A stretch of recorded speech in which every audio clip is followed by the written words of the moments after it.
Operation We Will Find You Too. So, got a little piece on that. Pretty interesting program. Definitely need something like this. What is Operation We Will Find You Too? It is a national ICE-led enforcement operation that targets unlawfully present non-citizens who have criminal convictions, are national security threats, or have outstanding final orders of removal. The U.S. Marshals Service, USMS, in collaboration with various agencies, conducted a 6-week national operation named Operation We Will Find You 2 Inches that resulted in finding 200 critically missing children across the United States. This operation included the recovery of 123 children from dangerous situations with technical assistance from the National Center for Missing and Exploited Children, NCMEC. Additionally, 77 missing children were located and found to be in safe locations according to law enforcement or child welfare agencies. In 2024, NCMEC assisted with 29,568 reports of missing children, achieving an overall recovery rate of 91% for missing children. The majority of these cases involved children who had run away, making up the largest portion of missing children reports. Family abductions were the second most common type of case, which can have serious and harmful effects on child victims and their families. Regarding efforts related to unaccompanied migrant children, there was an initiative directed by the Trump administration for immigration agents to track down hundreds of thousands of migrant children who entered the United States without their parents, as part of a broader deportation effort. It's worth noting that there have been instances where claims about the recovery of missing children have been scrutinized. For example, a post that claimed Trump administration officials found over 300 missing kids in less than 30 days was fact-checked, and the actual numbers reported were lower, with 123 children recovered in one operation, which included 16 from a separate operation. They said 300, but it was actually 123, but there was another 16. So I don't care what anybody says. It's I don't care if it's not 300. You find one, and as far as I'm concerned, that's a success. You find one child, that's a success. Now, people may argue that. I don't see why you would. Okay, so let me start with, this is the first time that Operation We Will Find You is held in my district, Southern District of Florida, but I can tell you, I cannot imagine what it must feel like to not have one of your children not return home. So I can't imagine the pain. Try to imagine what satisfaction it gives these deputies and gives me as their leader to be able to close that gap. Hey, police, U.S. Marshals, out of the house, out of the house. I got movement right here. Yeah, no going that way. It's like they say, Miami's a sunny place for shady people. So we do get a lot of leads sent to some other offices in different states. Hey, there's one walking at the front door, one male. Routine tracking. We're very busy during spring break and Memorial Day weekend. For some reason, all the wanted fugitives, sex traffickers, missing kids decide to travel down to Florida at that time of year. So, Sir, come to the door. Come on out. You step out. Anybody in there with us? Yes. Anybody else? Step out. So out here in Florida, we work with Homeland Security Investigations and the United States Postal Inspector Service, USPS, the postal inspectors. We do assist in human trafficking cases. Unfortunately, here in Miami, it's pretty prevalent. This is the corridor to the U.S. basically with the Miami International Airport. So it's again, it's unfortunate, but we do see it a lot here. Sporting events, concerts, and very, very heavy at the airport. So whenever they need help locating or making an arrest in these cases, they'll call us. So again, the plan is to make contact with those up front. We start the day planning and basically prioritizing the caseload and see what leads we can actively work at the moment.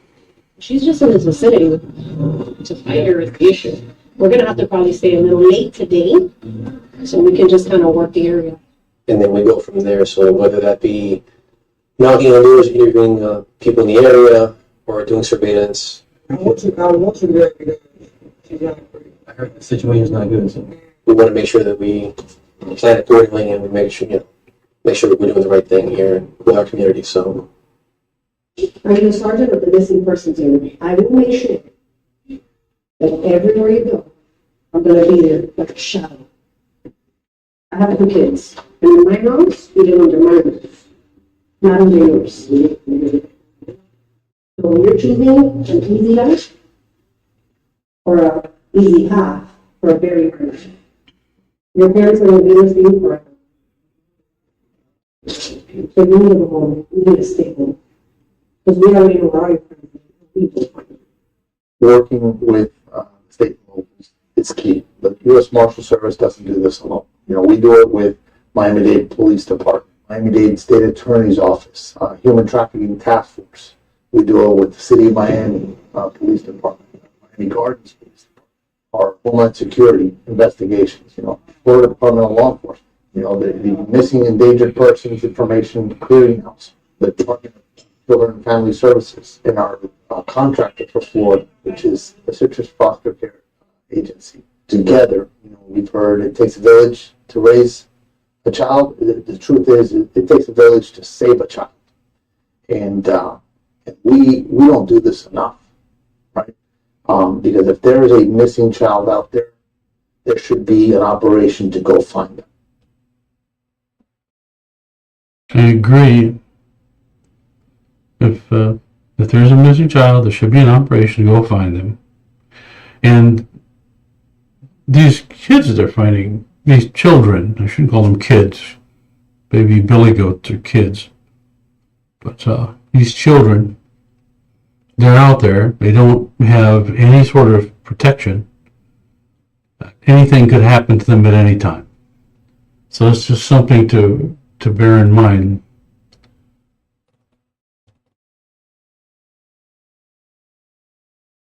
Key outcomes. 123 children were removed from dangerous situations, including potential child sex trafficking and exploitation. 77 children were located in safe environments. 57% of the children were recovered within 7 days of the USMS's involvement. 173 children were identified as endangered runaways. 25 children were categorized as otherwise. Otherwise. Otherwise. What is otherwise? Yeah. That just boggles my mind. You have all these classifications for this group and that group and this group and that group, and then there's otherwise. Otherwise. Why? That,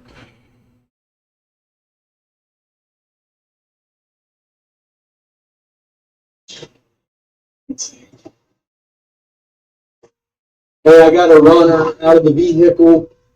She's heading back towards the main drag.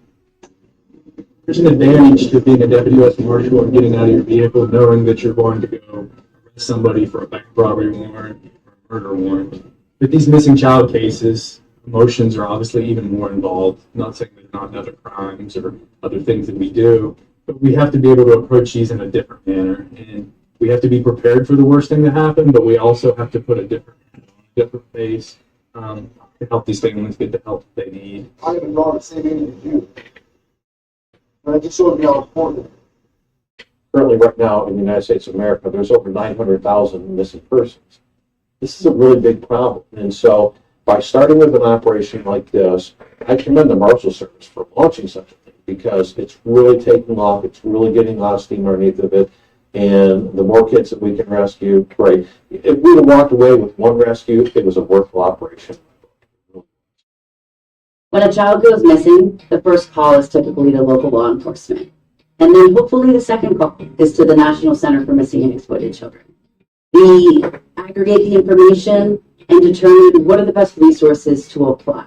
We're lucky enough to have partnerships with several local, state, and federal agencies, one of which is the U.S. Marshal Service. I want people to know that the Marshal Service is there to work the missing child mission. I sit here, yeah, headquarters. I'm the Marshal Service liaison. You guys are welcome to reach out to us directly or go through the case manager. The case manager has a form that they use to reach out to us to ask us for assistance. We can use any resources that we use towards finding fugitives. We can put those towards missing child cases. So as you guys know, we're really good at hunting down fugitives. We're putting that towards finding missing children. It is not something that we are known for. I am fortunate enough to be able to provide a lot of training to different law enforcement agencies, and a lot of times they had no idea that the U.S. Marshals were able to help them in finding missing children. There's federal, there's state, there's local, and there's a little bit of representation from all located in the command center. We can put all that together to find and build some solid leads for the folks that are outside of this building, outside of the central command, to actually go and follow up, go knock on some doors, go ask some questions. She's registering my unit.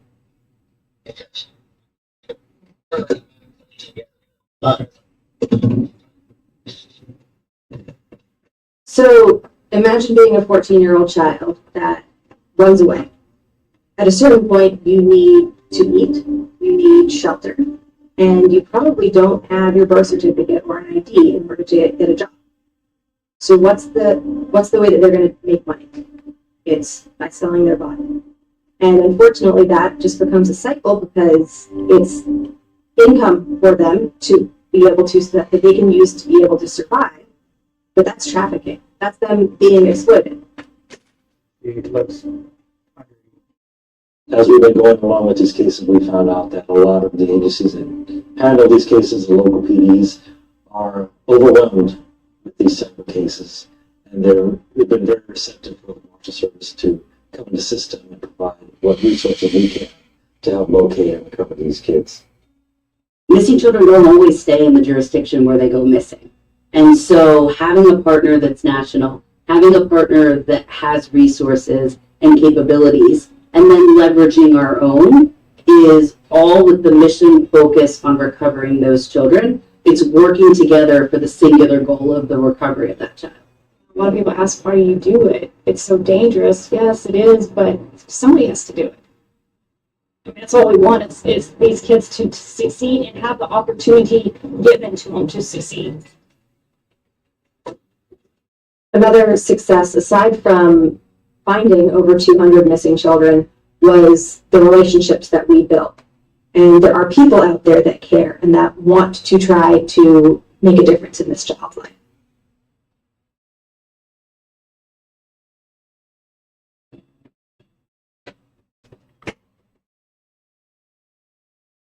So it talked about how they, the children, they turn to prostitution because they don't have any other way to make it. They could be forced into labor of some kind. Then there's the organ market, you know. So like how much is a kidney worth? How much is a heart worth? Then there's tissues for medical study. That's a possibility too. So it's a mean, dangerous world when you don't have somebody looking out for you.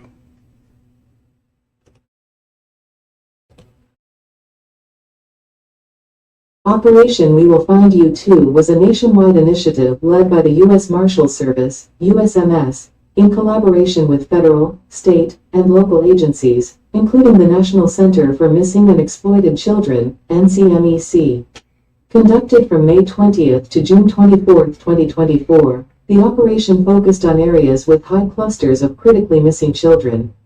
The effort resulted in the recovery of 200 children, encompassing endangered runaways, children abducted by non-custodial individuals, and those in unsafe situations. One child was a victim of family abduction. One child was a victim of non-family abduction. The youngest child recovered was just 5 months old. Can you imagine that? 5 months old? 5 months old. And that's not a runaway. That's not a runaway. That child was either stolen or sold. Can you imagine that? A human being sold. I can't even imagine how to think that way.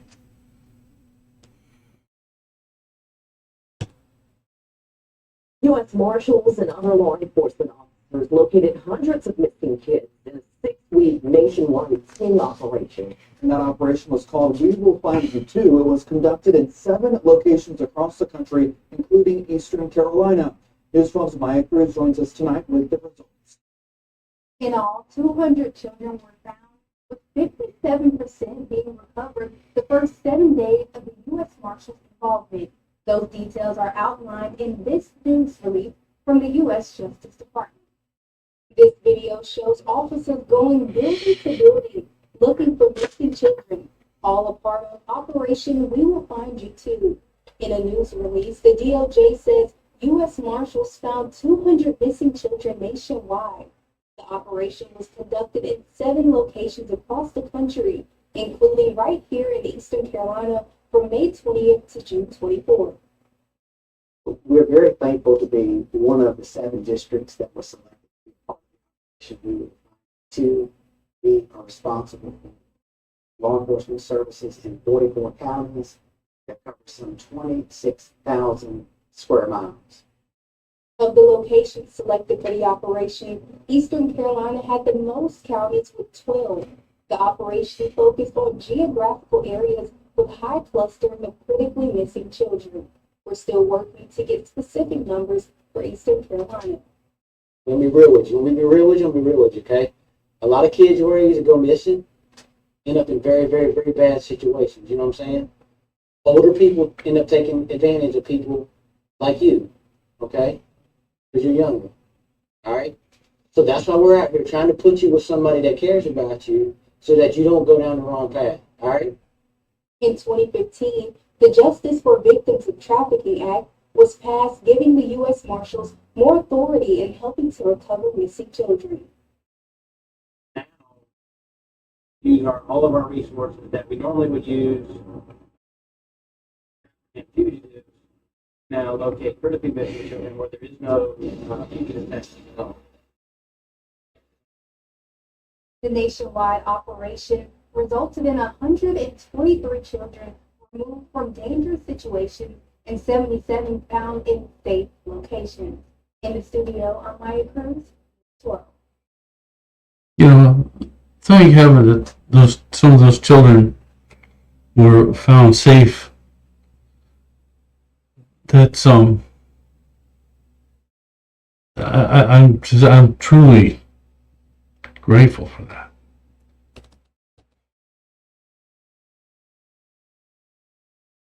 The operation's success underscores the critical importance of coordinated law enforcement efforts in addressing the vulnerabilities of missing children, particularly those at risk of trafficking and exploitation. The USMS continues to prioritize the safety and recovery of missing children nationwide. There's more to come, more to come.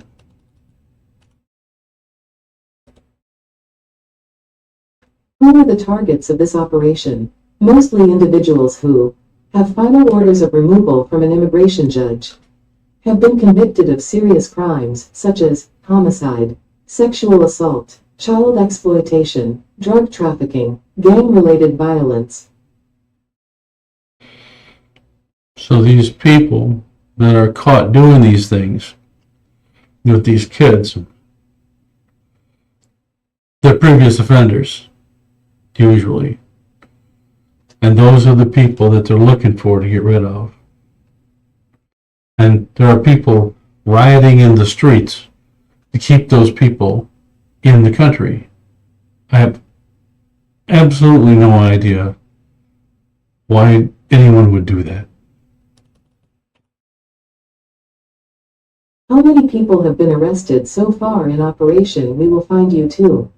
As of early June 2025, ICE reported over 1,000 arrests nationwide, though numbers may vary by source and location. Thousands of arrests. At least over 1,000. And the numbers just keep going up. Are any minors or families being targeted? ICE has said the operation focuses on public safety threats, not families or recent border crossers. However, critics note that some arrests still involve family units or long-term residents. Now, a long-term resident is not necessarily someone who's in the country lawfully. That just means they've been in the country a long time. Time does not make you a citizen. Time does not make it lawful for you to be in this country. There is no statute of limitations on crossing the border illegally.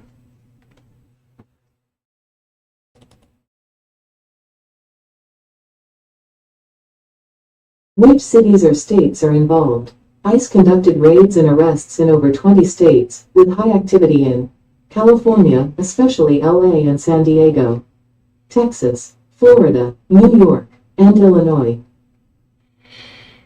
Yeah, we've heard about a couple of those, and you can bet the list is going to grow here.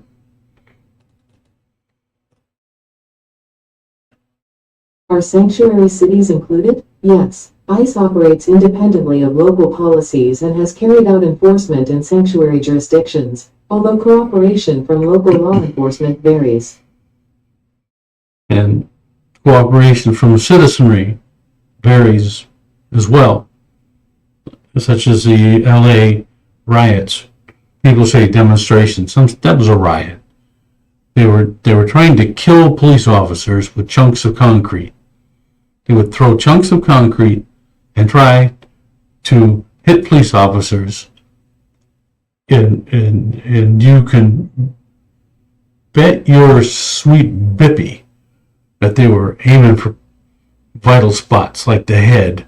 And a big piece of concrete like that with sharp edges, that would just kill somebody. That's not an incoming injury. That's an attempt to kill someone. That's an attempted murder.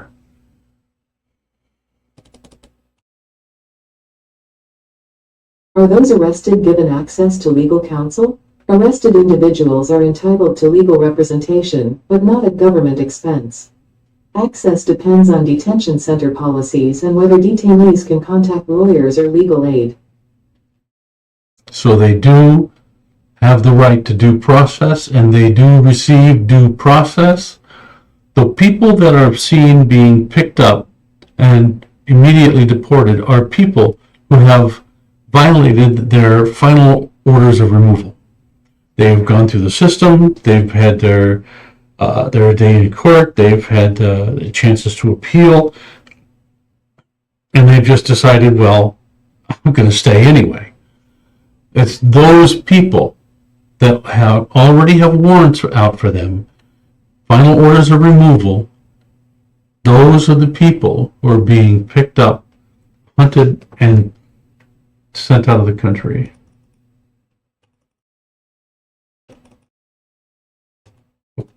Okay, there we go. How have civil rights groups responded?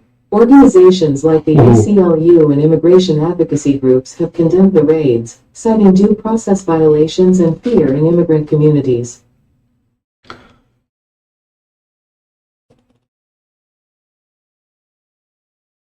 Has Congress or the White House commented? Homeland Security and ICE officials defended the operation as necessary for public safety. Critics in Congress argue it's politically motivated and causes community harm. Causes a community harm to send out people who have done terrible things to children.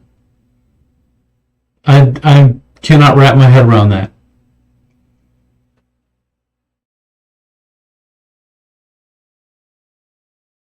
Is there body cam or arrest footage available to the public? Some local media have obtained footage or statements about arrests, but ICE does not routinely release videos of enforcement operations unless under legal or political pressure. The reason why they don't release a lot of this body cam footage is because it's pretty easy to figure out where it was happening, who it was happening with, who was doing it, and if the ICE officers are identified, then they could end up on somebody's hit list. It's just that simple.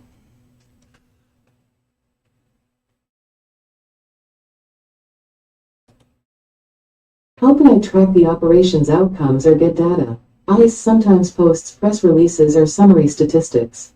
FOIA, Freedom of Information Act, requests or journalism outlets may release deeper data over time.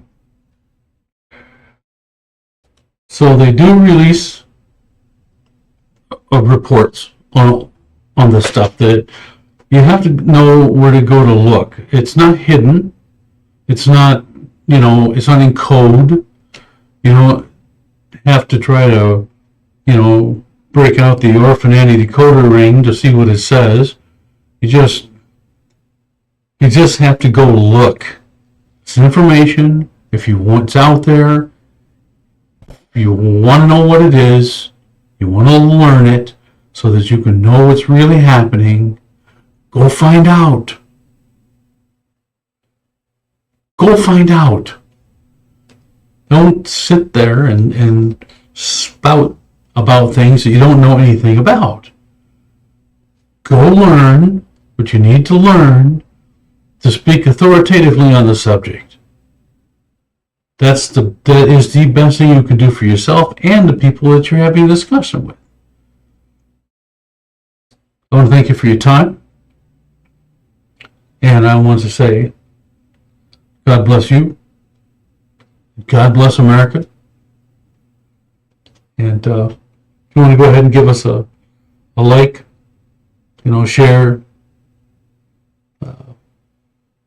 follow, that would be spectacular. See you next time.